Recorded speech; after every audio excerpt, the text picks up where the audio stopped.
I love this poem by Edward Sill.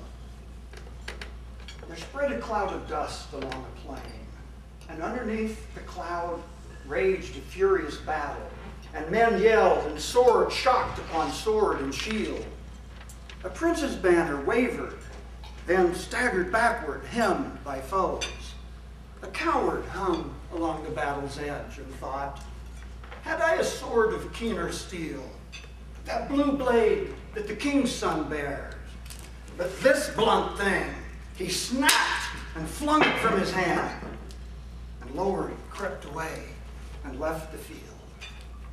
Then came the king's son, wounded and weaponless, and saw the broken sword, half buried in the dry and trodden sand, and ran and snatched it, and with battle shout lifted afresh, he hewed his enemy down and saved a great cause that heroic day.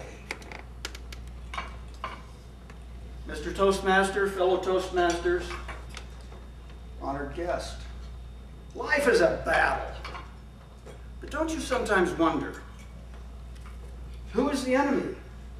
What is my objective? Am I deserting the fight or saving the day? Whether coward or prince, nowadays, a vast array of weapons is within our sight, within our reach. Information, communication, automation, and still unimagined destinations. Yet, all these external things pale beside the power we carry within. That miraculous mixture of body, mind, spirit, and will that is you is unique to the universe. Inside each of us is living, throbbing potential. Don't you sometimes feel it deep inside, like a captive bird yearning to be free? You may ask, if my potential is so great, why am I sometimes so discouraged? Why do I feel inadequate, unfulfilled? If we're unfulfilled, we're likely getting beat. But who's beating us? What is the enemy? Shakespeare offers this insight. Our doubts are traitors and make us lose the good we oft might win by fearing to attempt. So the enemy is fear. Fear. She got it. She's closer. I dubbed thee Lady Jean. Great job. Fear is the enemy because it prevents us from reaching our potential, where true fulfillment lies. To find fulfillment, we must face our fears. Failure to confront fear reveals itself in many ways. Today, I will briefly discuss two: envy and imitation. Envy is the resentful desire of another's possessions or accomplishments. It clouds our vision with a dark veil of bitterness, as it did to the coward. Envy is so short-sighted. So someone excelled. Did they wear out excellence? To illustrate envy, I will use a mighty oak tree. Okay, at the moment it's an acorn. Still has a bit of growing up to do.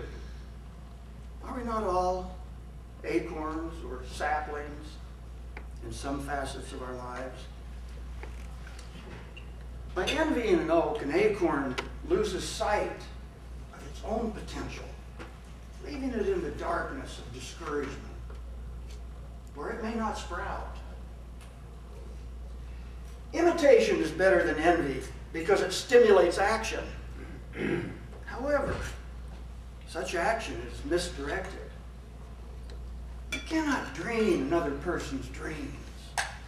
More importantly, they cannot dream yours.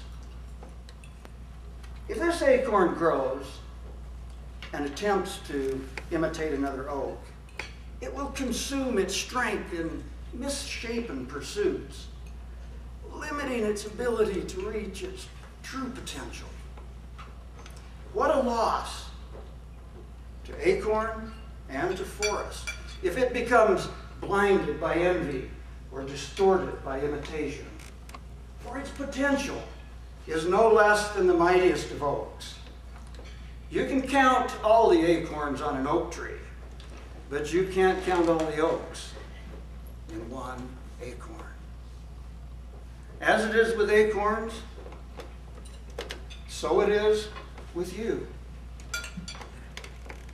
Never count yourself short. There are dreams out there that only you can dream.